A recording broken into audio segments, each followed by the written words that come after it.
नमस्कार, आप देख रहे हैं यूपी का रंग विकास शर्मा। अभी तक तो राजनेता और राजनीतिक दल एक दूसरे पर आरोप लगाते थे, जमकर निशाना साधते थे, लेकिन क्या सितम है कि अब तो संवैधानिक संस्थाओं पर ही सवाल उठने लगे हैं। और कोई एक नहीं, सभी पार्टियां चल रही हैं इसी परिपाटी पर। सियासी दलों को लगा अजब रोग, हर पार्टी के निशाने पर चुनाव आयोग। सपा, कांग्रेस और बीजेपी ने मारे ताने, आयोग अपना रहा दोहरे पैमाने। जिस तरह के आरोप लगे हैं, दरअसल उस पर हम चर्चा भी करेंगे। राकेश त्रिपाठी जी हमारे साथ बीजेपी नेता जुड़ चुके हैं, सुरेंद्र राजपूत जी कांग्रेस प्रवक्ता हमारे साथ जुड़े हुए हैं, केसी जैन साहब समाजवादी पार्टी के नेता हमारे साथ जुड़े हुए हैं, और समाचार प्लस के मैनेजिंग एडिटर अमिताभ अग्निहोत्री जी भी हमारे साथ जुड़े हैं। आप सभी का बहुत बहुत स्वागत। हम चर्चा करेंगे। दरअसल ऐसा शायद ही पहले कभी हुआ हो जब सभी पार्टियां चुनाव आयोग को चुनौती दे रही हो, यानी फैसला इनके मुताबिक आया तो ठीक, वरना आयोग इनके निशाने पर। निष्पक्ष चुनाव कराना चुनाव आयोग का धर्म ही नहीं, कर्म भी है, और इस काम को शिद्दत के साथ अंजाम भी देता है चुनाव आयोग। अपनी कसौटी पर खरा उतरने की हर मुमकिन कोशिश में कोई कोर कसर नहीं छोड़ता, लेकिन एक दूसरे के गिरेबान में झांकने वाले राजनीतिक दलों को ये कौन सा रोग लग गया है जो गाहे बगाहे आयोग पर ही उंगली उठाने से परहेज नहीं करते। संवैधानिक संस्थाओं का अतिक्रमण करने की ये कौन सी आदत लग गई है राजनीतिक दल और राजनेताओं को। हमेशा से ही आयोग पर हमले न करने की परंपरा रही, लेकिन क्या विचित्र संयोग है, इन चुनावों में तो सभी ने आयोग की गरिमा को गाली दी है। सपा, कांग्रेस और बीजेपी सभी ने दोहरेपन के ताने मारे। सपा नेता आजम खान और आयोग का तो जैसे 36 का आंकड़ा है। खान साहब कभी नसीहतों का नजराना देते हैं तो कभी आयोग को हद में रहने की हिदायत देना नहीं भूलते। आयोग को सीबीआई की शाखा का खिताब दे चुके खान साहब तो आयोग को कांग्रेस की कठपुतली तक कह चुके हैं। लेकिन इस बार तो आंगन ही बदल दिया आजम खान ने। अब बीजेपी का दफ्तर बता रहे हैं चुनाव आयोग को, और तो और खान साहब तो पूरे चुनाव को ही असंवैधानिक और अवैध करार दे रहे हैं। इलेक्शन कमीशन जो कि खुलेआम भारतीय जनता पार्टी का इलेक्शन लड़ा रहा है और उनके इलेक्शन ऑफिस के तौर पे अपनी सेवाएं दे रहा है। देश में होने वाला चुनाव असंवैधानिक है। इलेक्शन कमीशन जो कि भारतीय जनता पार्टी का इलेक्शन ऑफिस बना हुआ है। ऐसा नहीं कि आजम खान इकलौते अलंबरदार हो जो बगावत का झंडा बुलंद किए हो। भड़काऊ भाषण के मामले में जब अमित शाह को राहत मिली और आजम की आफत बरकरार रही तो कांग्रेस ने भी कोई कोर कसर नहीं छोड़ी थी चुनाव आयोग को कोसने में, और आयोग पर आरोप लगाए थे दोहरे रवैये के। वहीं मुखिया मुलायम सिंह ने भी आयोग को निशाने पर रखा और पक्षपात के आरोप लगाए।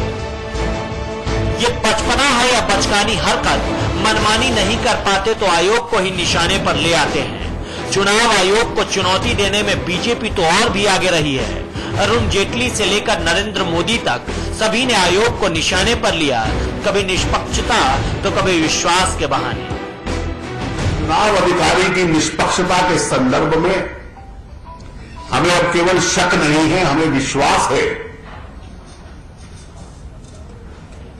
कि वो निष्पक्ष व्यक्ति नहीं है। 3 चरण में लगातार चुनाव के अंदर गड़बड़ी का कारोबार चला है। मैं इलेक्शन कमीशन को कहना चाहता हूं, मैंने आपको 24 तारीख को चेतावनी दी थी। आप अपनी जिम्मेवारियां निभाने में अच्छा काम नहीं कर रहे हो, ये सामान्य मानवीय की शिकायत है। मैं बहुत जिम्मेवारी के साथ भारत के इलेक्शन कमीशन पर पक्षपात का आरोप लगा रहा हूं। इतना ही नहीं, बंगाल वाली दीदी मतलब ममता बनर्जी भी तबादलों को लेकर तीखे तेवर दिखा चुकी हैं। बहरहाल दुनिया के सबसे बड़े लोकतंत्र में चुनाव को अंजाम तक पहुंचाने में जुटे आयोग पर उंगली उठाना लोकतंत्र के लिहाज से अच्छे लक्षण नहीं है, क्योंकि संवैधानिक संस्थाओं पर राजनीति की नीति के इस नए नियम से इनके अस्तित्व का आधार ही खत्म हो जाएगा। ब्यूरो रिपोर्ट के साथ साजिद अली, समाचार प्लस। चुनाव प्रचार का शोर खत्म है, कल आखिरी चरण की वोटिंग है। लेकिन कौन ऐसी पार्टी थी, कौन ऐसा दल था, कौन ऐसा बड़ा नेता था जो बचा हो इस तरह के आरोप लगाने से? किसी ने नहीं छोड़ा। अमिताभ जी, अगर खिलाड़ी इस तरह से अंपायर पर सवाल उठाएंगे तो खेल का क्या होगा, खेल की भावना का क्या होगा? और ये स्थिति इस चुनाव में दिख गई सबके सामने। नहीं, खिलाड़ी केवल एम्पायर पर आरोप नहीं लगा रहे, वो एम्पायर को बल्ला मार रहे हैं, विकेट दिखा रहे हैं कि तुम्हारे सिर पर मारेंगे, गेंद दिखा रहे हैं कि नाक पर मारेंगे, केवल आरोप नहीं लगा रहे। इतने भद्र का है राजनेता, केवल आरोप लगाए। बात करने की शैली देखिए। मैं बहुत जिम्मेदारी से आरोप लगाता हूं भारत के इलेक्शन कमीशन पर कि यह पक्षपात कर रहा है। एक दूसरे नेता साहब आते हैं, वो हर 10 दिन में विचार अपना वक्तव्य बदल रहे हैं। जैन साहब की पार्टी के बड़े नेता, नंबर 2 के नेता, मुलायम सिंह जी के बाद जिनकी हैसियत, उन्होंने पहले कहा था कि कांग्रेस का दफ्तर हो गया चुनाव आयोग, आज उन्होंने कहा कि भाजपा का दफ्तर हो गया, तो उससे पहुंचकर 16 तक वो कहें, ये ना कहें फॉरवर्ड ब्लॉक का दफ्तर हो गया। कोई तमाशे की लिमिट है? कहां तक तमाशा करेंगे भाई सब लोग? गरीब को ध्यान मानते हैं क्या चुनाव आयोग को? ये भाषा बताती है कि आप लोग स्वभाव से लोकतांत्रिक नहीं है, आप लोग स्वभाव से निरंकुश हैं, स्वभाव से तानाशाह है, स्वभाव से लोकतंत्र का हनन करने वाले लोग हैं, स्वभाव से किसी संवैधानिक संस्था की सरपरस्ती आपको मंजूर नहीं। आपको लगता है कि सपा, बसपा, कांग्रेस, भाजपा यही पार्टियां खुदा हैं, ये जो कहे वही कानून। इनकी इच्छा के विरुद्ध कोई भी आचरण करेगा, मुझे कोई आश्चर्य नहीं।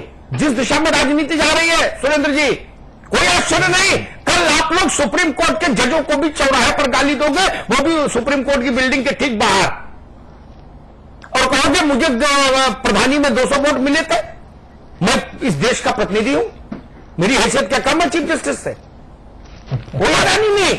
जिस ढंग की बददिमागी और बदजुबानी हो रही है उसमें हैरानी कर ही नहीं सकता मैं कतई। आप सीएजी को गाली दे चुके, आप राष्ट्रपति के खिलाफ धरना प्रदर्शन कर चुके, कोई छोड़ा है क्या?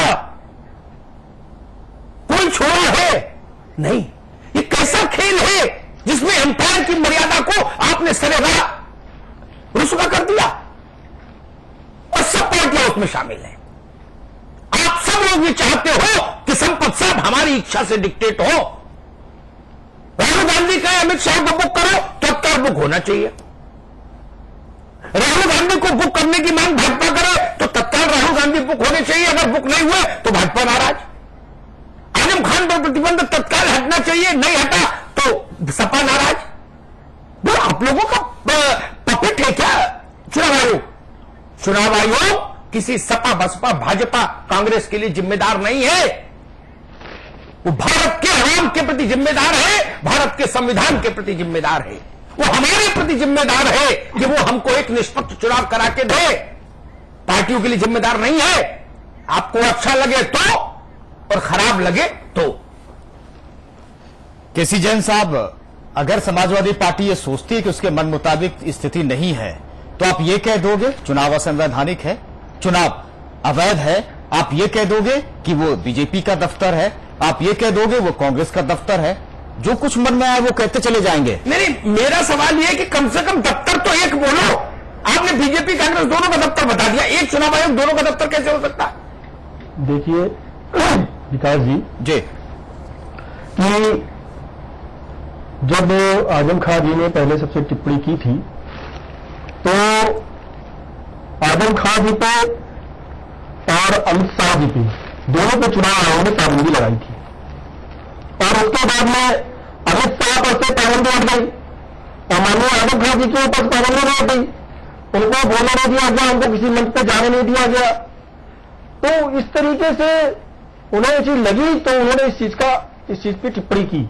दूसरी बात, ममता छोड़ो, ममता समता अपने आप निपट गई। आप अपनी बात करो, ममता तक मत जाओ। बंगाल बहुत दूर है उत्तर प्रदेश से। मेरा निवेदन सिर्फ इतना है, ये आप या तो कांग्रेस का ऑफिस बताते इसको आजम साहब, या भाजपा का बताते, वो तो दोनों वापस बता दिए 15 दिन के भीतर। नहीं, दोनों की स्थितियां अलग अलग रही। जहां पे उनको जिस तरीके का लगा चुनाव बना, देखिए वो चीफ जस्टिस भारत के संवैधानिक संस्था है। आजम खान साहब चीफ जस्टिस है क्या भारत के? नहीं अमिताभ जी, देखिए चुनाव आयोग एक संवैधानिक संस्था है और संवैधानिक संस्था अगर अपनी जिम्मेदारी पूर्ण रूप से ठीक से काम करती तो किसी भी पार्टी को टिप्पणी करने की आवश्यकता नहीं पड़ती। कहीं ना कहीं चुनाव आयोग आपने खराब नहीं, एक कभी बात इनकार नहीं किया जाता है। किरण साहब, जितने चुनाव आपने देखे होंगे अपने अब तक के राजनीतिक जीवन में, वो और जितने बाकी के इतिहास किताबों में या गूगल पर देखा होगा, पढ़ा होगा, राजनीतिक कार्यकर्ता है तो पढ़ा ही होगा 52 से लेकर अब तक कैसे चुनाव हुआ। क्या ऐसा आरोप कभी किसी ने लगाया कि पूरा चुनाव असंवैधानिक है, गैर कानूनी है? मैंने न सुना, न देखा, न पढ़ा। फिर रिपीट करता हूं, मैंने ऐसा भद्दा आरोप न सुना, न देखा, न पढ़ा। और वो भी कौन लगा रहा है? एक मंत्री जो संविधान की शपथ लेता है, वो कह रहा है चुनाव असंवैधानिक है भारत का। चुनाव भारत के 502 सीटों पर भारत के लोगों ने अपना निर्णय कर दिया और भारत के एक राज्य के एक मंत्री कह रहे कि ये सब निर्णय असंवैधानिक है, गैर कानूनी है। नहीं अमिताभ जी, उन्होंने किस चीज पे इस पर टिप्पणी की है? उन्होंने पूरी बात आगे भी जोड़ी है कि किस लिए उन्होंने इस पर टिप्पणी की। माननीय आजम खान जी ने इस पर टिप्पणी की है कि भारत के संविधान में ऐसा कोई वर्णन नहीं है कि आप पहले से प्रधानमंत्री को चुनेंगे। यह अमेरिका सिस्टम यहां पर लागू नहीं है। कर रहा हूं कैसी जैन साहब, कहां पे लगा? उन्होंने उसी पे कहा है। जैन साहब, आप बात समझे, बात उन्होंने कही है ना आप बात समझे नहीं। यहां वोट एमपी का ही पड़ रहा है, बनारस में भी। आपके में 200 बाइट सुनवा दूं 200 नेताओं के कि 2014 में थर्ड फ्रंट की सरकार बनेगी, माननीय नेताजी प्रधानमंत्री बनेंगे, यह संवैधानिक नहीं है। कांग्रेस को हक है ये कहने का कि राहुल जी बनेंगे, जब सपा देशों में भी हक है तो कांग्रेस भाजपा को क्यों नहीं? प्रधानमंत्री को मारा है, सीधे प्रधानमंत्री के तहत उठ जाएगा। भाई आप भी तो मुलायम सिंह को प्रधानमंत्री कह के हर मंच पर प्रोजेक्ट कर रहे हैं। आपके नेताओं की जितनी रैली हुई उन्होंने यही कहा कि नेताजी प्रधानमंत्री बनेंगे। हर मोर्चे की सरकार बनती है, हमारी तीसरे मोर्चे की सरकार बनती है। तो जैन साहब ना यही तो ये कह रहे हैं। मित्र, आप बात नहीं समझ पाए, अभी बात नहीं समझ पाए। क्या भाजपा में किसी बड़े छोटे मझोले कद के किसी नेता ने यह बोला कि कांग्रेस बहुमत प्राप्त करेगी और मोदी प्रधानमंत्री बनेंगे? क्या किसी ने ऐसा बोला कि थर्ड फ्रंट बहुमत प्राप्त करेगा और मोदी प्रधानमंत्री बनेंगे? वो भी तो कह रहे हैं कि अगर हमारी एनडीए की बहुमत आया तो मोदी बनेंगे। उनमें और आप में फर्क है। प्रधानमंत्री के रूप में नहीं, ये जिस दिन जो है, एक मिनट, जिस दिन जो है उन्होंने अपना पर्चा दाखिल किया था, उस दिन मीडिया ने दिखाया कि ये ऐसे शपथ ले रहे जैसे प्रधानमंत्री बन गए हो। तो इसमें क्या आप भाई नेताजी भी ऐसे शपथ ले कौन रोक रहा है? आप अपना वैसे जमा करिए, किसी को हटाइए। क्या कहीं प्रतिबंध लगा के नेताजी की ऐसा काम नहीं कर सकते? आप लोगों के भी गले में जितनी ताकत थी उतनी ताकत से तो आप उत्तर प्रदेश में ये कहे ही ना, प्रचार किए ही ना कि मिशन 2014 नेताजी प्रधानमंत्री। मैं तो रामगोपाल यादव जी की बात सुना दूं आपको, अखिलेश जी की सुना दूं। हर इंटरव्यू में अखिलेश जी ने यही बात कही। मैं शिवपाल जी की बात सुना दूं आपको, और आदरणीय आजम खान साहब ने हर मंच पर यही कहा कि शेर हिंदुस्तान मुलायम सिंह जी प्रधानमंत्री होंगे। तो जब आप भी उसी नाम पर वोट मांग रहे हो तो फिर आप कांग्रेस और भाजपा को कैसे रोक सकते हैं? आप मांगो तो संवैधानिक और दूसरा मांगे तो असंवैधानिक। सुरेंद्र जी, कोई पार्टी अपना प्रधानमंत्री का उम्मीदवार घोषित करे चुनाव में, इससे चुनाव असंवैधानिक और अवैध कैसे हो गया भाई? मुझे जरा समझाइए। अमिताभ जी, हम लोग तो जिम्मेवार लोग हैं और जो जिम्मेवार लोग हैं और आप भी जिम्मेवार हैं, हम सब लोगों को तो सिर्फ सुनना ही सुनना है। मैं आपको बताऊं, जिस तरीके की मेरी बाईं और दाईं लोग और बैठे हुए लोग गैर जिम्मेवारी वाली बातें करते हैं, तो उससे एक मनीष का एक शेर याद आता है कि हमने तो पासे अदब में बंदा परवर कह दिया और वो समझे कि सच में बंदा परवर हो गए। अब ये लोग हैं क्या कि अपनी एक्स्ट्रा टेरिटोरियल बातें कर रहे हैं, चाहे वो आजम खान साहब हो और चाहे वो, मुझे बड़ा आश्चर्य है कि प्रधानमंत्री पद के जो उम्मीदवार हैं नरेंद्र मोदी जी, वो इतने जिम्मेवारी से आरोप लगा रहे हैं कि मैं क्या बताऊं कि कल की डेट में ये आरोप उनके ऊपर उछल